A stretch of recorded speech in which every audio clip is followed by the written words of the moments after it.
नमस्कार। सूचना एवं जनसंपर्क विभाग की प्रस्तुति हिमाचल बुलेटिन में आपका स्वागत है। पेश हैं आज के समाचार। मुख्यमंत्री श्री जयराम ठाकुर ने आज ज्वाली विधानसभा क्षेत्र में 161 करोड़ 58 लाख रुपए की लागत से लोक निर्माण विभाग और जल शक्ति विभाग की 21 विकास परियोजनाओं के शिलान्यास और लोकार्पण किए। उन्होंने लोक निर्माण विभाग मंडल ज्वाली के अंतर्गत 3 परियोजनाओं के लोकार्पण तथा 10 परियोजनाओं के शिलान्यास किए। उन्होंने नगरोटा सूरिया में 6 करोड़ 17 लाख रुपए की लागत से निर्मित राजकीय महाविद्यालय भवन और अटल आदर्श विद्यालय कोटला का लोकार्पण किया। मुख्यमंत्री ने जल शक्ति विभाग की विभिन्न जलापूर्ति योजनाओं की आधारशिलाएं भी रखी। इनमें 40 करोड़ 77 लाख रुपए की लागत से ज्वाली मंडल के अंतर्गत विभिन्न जलापूर्ति योजनाओं के संवर्धन कार्य, 29 करोड़ 66 लाख रुपए की लागत से नगरोटा सूरिया खंड के विभिन्न गांवों के लिए गाढ़ जरोट उठाऊ जलापूर्ति योजना और अन्य बहुग्रामीण जलापूर्ति योजना, 15 करोड़ 76 लाख रुपए की लागत से ज्वाली में शहरी पेयजल आपूर्ति योजनाएं शामिल है। मुख्यमंत्री श्री जयराम ठाकुर ने नगरोटा सूरिया बस स्टैंड में एक विशाल जनसभा को संबोधित करते हुए ज्वाली निर्वाचन क्षेत्र के लोगों को तीव्र गति से विकास करने के लिए बधाई दी। उन्होंने कहा कि पूरे राज्य में चहुमुखी विकास बिना किसी भेदभाव के किया जा रहा है। मुख्यमंत्री ने कहा, जिंदगी में सच कह रहा हूं, मैं इस बात को भी कह सकता हूं कि ये लंबे समय तक इतिहास का हिस्सा रहेगा। जिन लोगों ने इस बड़े संकट, दुनिया के सबसे बड़े संकट के दौरान सेवा का काम किया है, उन लोगों का जिक्र होता है। ये पीढ़ी जो हमारे सामने जो बैठी है, ये आने वाली पीढ़ियों को इस बात को समझाने में अपनी भूमिका निभाएगी। जब कोविड का संकट आया था, उस वक्त हमने किस प्रकार से जिंदगी की, और देश के प्रधानमंत्री आज तक जितने भी रहे, कोई भी ऐसे संकट के दौर में से नहीं गुजरे। और प्रदेश में, हिमाचल प्रदेश में भले ही मुख्यमंत्री कई रहे, बार बार रहे, लेकिन कोई भी मुख्यमंत्री ऐसे दौर में से नहीं, जिस दौर में से हम।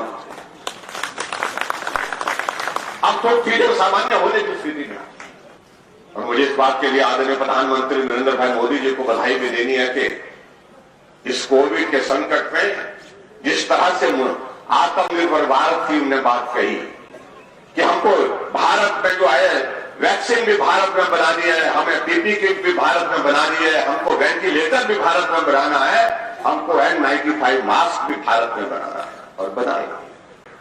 जहां भारत में एक पीपी किट उस वक्त नहीं बनती थी, आज भारत में एक दिन में 6 लाख से ज्यादा पीपी किट बनती है। और भारत के लिए तो जरूरत है, उसको पूरा करते हैं, लेकिन भारत के बाहर भी पीपी किट हम भेज रहे हैं। हमारे लिए सबसे बड़ी बात है कि इस बहुत बड़े संकट में इस भारत का नेतृत्व ऐसे मजबूत हाथों में आया है, जो हमारे और आपके लिए कहने के लिए प्रधानमंत्री हैं, लेकिन दुनिया की नजर में वो विश्व नेता की छवि बनाने में सफल। हमने हिमाचल प्रदेश में गरीब लोगों के इलाज के लिए हिमकेयर की शुरुआत की। गरीब लोगों के लिए 150 करोड़ अभी तक हम हिमकेयर के अंतर्गत गरीब लोगों के इलाज के लिए खर्च करते हैं।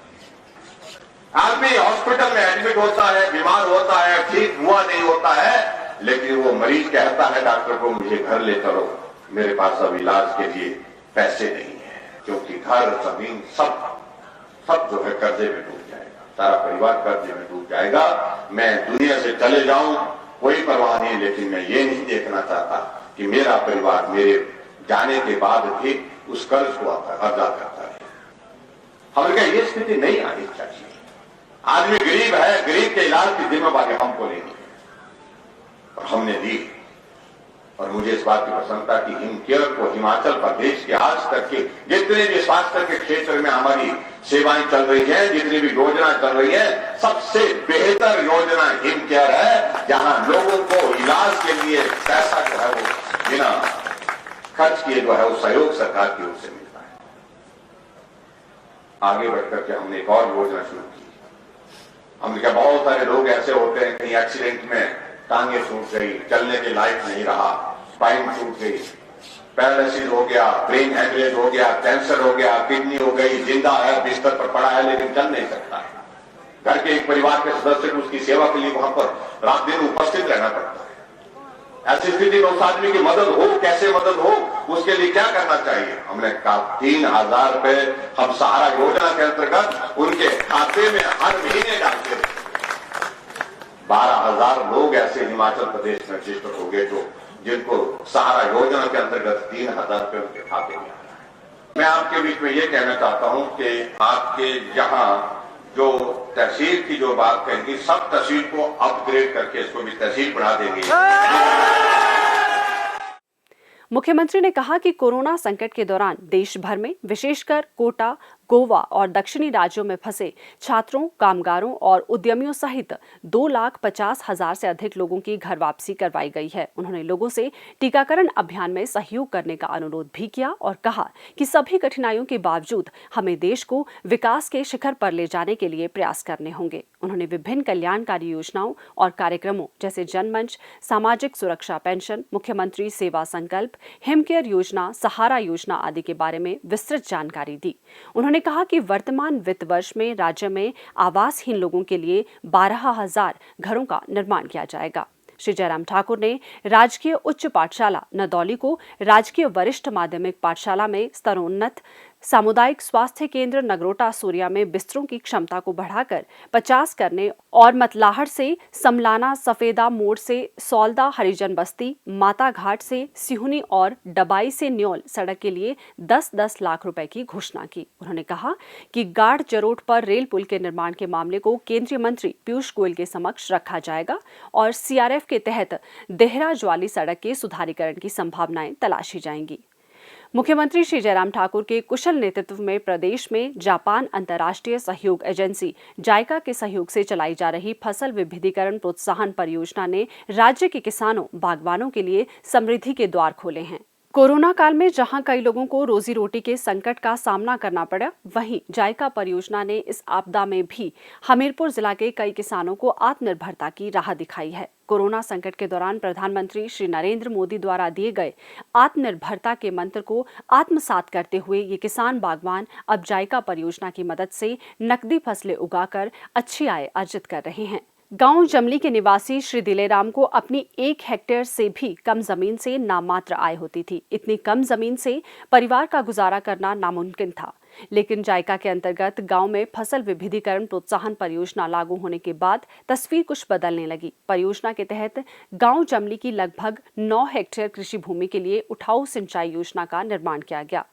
गांव के 35 कृषक परिवारों को इस उठाऊ सिंचाई योजना का सीधा लाभ हुआ। श्री दिलेराम ने अपनी जमीन पर सब्जियां उगाना शुरू की। किसानों को नकदी फसलों की खेती के लिए प्रशिक्षित करने के साथ साथ उन्हें उन्नत किस्म के बीज, पौध, खाद, कृषि उपकरण तथा मशीनरी इत्यादि उपलब्ध करवाई गई। पहले तो हम मक्की और गेहूं का ही बिजाई करते थे, तो उसमें क्या होता था कि उसमें हमारा जो है वो इनकम नहीं होती थी।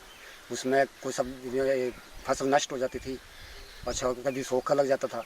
और जब से ये जायका स्कीम आई है, उन्होंने पानी का प्रावधान दिया, तो उससे हमने सोचा कि जब पानी का हो गया तो क्यों ना सब्जियों का, इन्होंने कहा सब्जियों का काम करो, इसमें अच्छा बेनिफिट है और अच्छी कमाई भी है। तब हमने फिर सब्जियों का काम शुरू किया। और जब लॉकडाउन में सब काम बंद हो गए तो हमारा कुछ ऐसा था, फिर हमने सारा रुझान सब्जी के ऊपर दिया। मैंने सब्जी लगाई, गोभी लगाई, और इससे पहले हमने भिंडी, टमाटर, शिमला मिर्च, घिया, डानी, करेला ये सब लगाए। तो उसमें मेरे को प्रॉफिट हुआ सर 1.5-2 लाख रुपए का मैंने प्रॉफिट किया उसमें। इन्होंने पहले तो हमें वो एक पावर ड्रिल दिया है, जैसे हमने खेत बीजना है तो ट्रैक्टर तो बड़ा यहाँ आना मुश्किल है, नहीं आता था, तो इसमें पावर ड्रिल से हमने इसको जब मर्जी उसको बीज सकते हैं। और ये ड्रिप सिस्टम दिया है, मल्चिंग सीट दी है और पाइपें दी हैं। जायका परियोजना से इस तरह की आधुनिक सुविधाएं मिलने के बाद जमली के किसान नकदी फसलों की खेती की ओर अग्रसर हुए। प्रदेश में सफलतापूर्वक कार्यान्वित की जा रही जायका परियोजना ने लघु किसान श्री दिलेराम को आत्मनिर्भरता की राह दिखाई। उनकी सफलता से प्रेरणा पाकर क्षेत्र के सैकड़ों किसान भी नकदी फसलों की खेती की ओर अग्रसर हो रहे हैं। स्वास्थ्य एवं परिवार कल्याण विभाग द्वारा दोपहर 2 बजे जारी बुलेटिन के अनुसार प्रदेश में कोरोना संक्रमण की जांच के लिए आज 1249 लोगों के सैंपल लिए गए, जिनमें से 39 लोगों की रिपोर्ट नेगेटिव पाई गई है, जबकि 1210 लोगों की रिपोर्ट आना बाकी है। अभी तक 11,55,620 लोगों की जांच की जा चुकी है, जिनमें से 10,94,693 सैंपल की जांच नेगेटिव पाई गई है। प्रदेश में कुल 59,617 लोगों में कोरोना वायरस की संक्रमण की पुष्टि हुई है, जिनमें से 57,890 लोग इस बीमारी से ठीक हो चुके हैं और 723 व्यक्ति उपचाराधीन हैं। हिमाचल बुलेटिन देखने के लिए सब्सक्राइब करें YouTube channel DPR Himachal, follow करें ट्विटर @DPRHP, लाइक करें Facebook page information and public relations department Himachal Pradesh, visit करें वेबसाइट www.himachalpr.gov.in। इस अंक में इतना ही। कल फिर होगी मुलाकात, दीजिए इजाजत। नमस्कार।